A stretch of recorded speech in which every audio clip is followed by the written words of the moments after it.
This is Gerardo Del Real with Resource Stock Digest. Joining me today is the CEO of the very happy, I suspect, Intrepid Metals, Mr. Ken Engquist. Ken, great news today. 216.5 meters of 0.71% copper, 0.28% grams per ton gold, and 5.1 grams per ton silver. Shallow, and we talked about this last time, right? From 29 meters, the market showing you some love. You're up some 14%. Copper hit new all-time highs this week. It's a good time to be a copper explorer in America. Yeah, the timing is great, huh? I mean, we've been putting out some great results since we started the drills going again this summer. And you know, it's just really nice to see the market responding now. I think a lot of heads have been turned this week towards the whole copper sector with President Trump announcing a 50% his intentions for a 50% tariff on copper and copper imports and everything. So it's really great to see that the market's starting to come alive again. No, listen, you are a mind builder. This is, right up your alley. Can you explain to the people that maybe don't have a concept of how important it is for the mineralization to start from 29 meters, right? You also had, another hole hit 98.2 meters of 0.35% copper, 0.43 grams per ton gold, and 4.75 grams per ton silver, or 0.70% equivalent. And I got to commend you all for separating it out, because so many companies just give you the copper equivalent, which, as you know, can often be misleading. But the second hole that I just referenced, that one was from 54.8 meters. So can you explain, when you're looking at modeling a deposit and eventually, modeling a potential pit in a mine, why it's so important to have those long runs of mineralization start from such a shallow baseline? Yeah, absolutely. We've talked about this in the past discussions we've had and everything. But what that means is that there's a high potential for a very low strip ratio. And that means we're going to have to remove, in the development of a mine like this, where you have mineralization that close to surface, there's a good chance you're going to have very little overburden that you're going to have to remove, which is a big upfront capital cost, and a big, because of the sheer volume of tons that sometimes have to be removed before you get into the ore bodies, can be a huge detriment to the financials and the overall,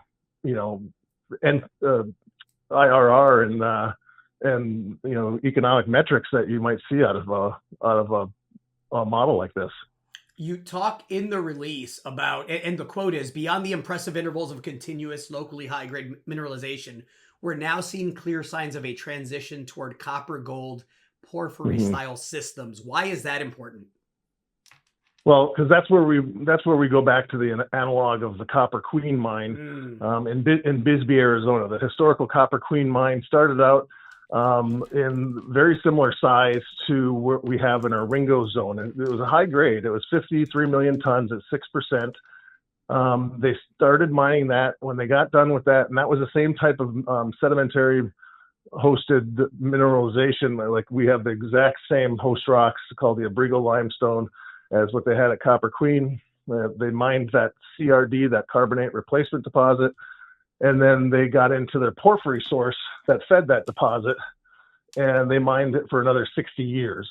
So what we're seeing, not only on the outcrop, not only from the drilling at Ringo and the other zones, we're getting into that hotter rock, that porphyry style mineralization as we go down.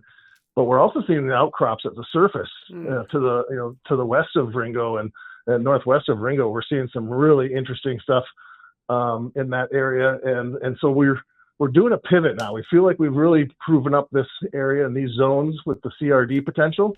We've shown that. We're going to continue to work on that, but in parallel, we're going to start elevating a story around the porphyries, because that's really where we're getting a lot of interest as we continue to have site visits and visitors on site, and we continue to do our mapping programs and our rock sampling and geophysics.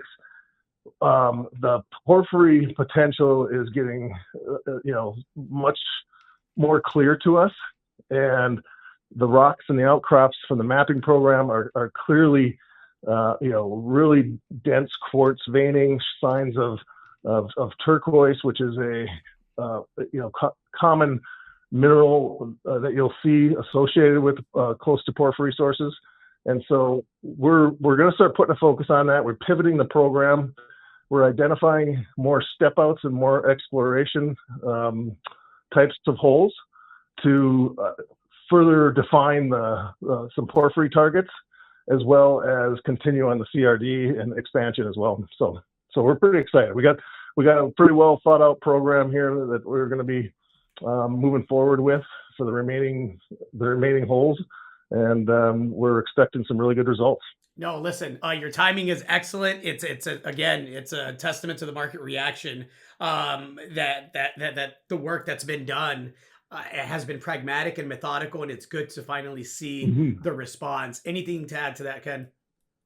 Yeah, I'd say, stay tuned, because what we put out this morning was our fourth and fifth holes, which were the first 5 holes were into the Ringo zone, and then we moved up to Holiday and Earp.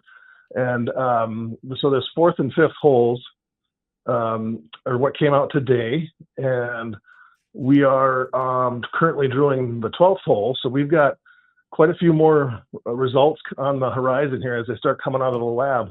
We've got a bunch more news flow coming. So I would say just keep an eye out and everything for these news releases, because they're going to still keep coming throughout the rest of the summer. Looking forward to having you back on. Good work. We'll chat soon. Thanks, Ken. All right. Thanks a lot, Gerardo. All right. Cheers. Cheers. Hey everybody, Gerardo Del Real here. If you're enjoying the content that you just saw, you can let us know in 3 simple steps. Hit the like button, hit the subscribe button, and please share across your network and on social media. Take care, everybody.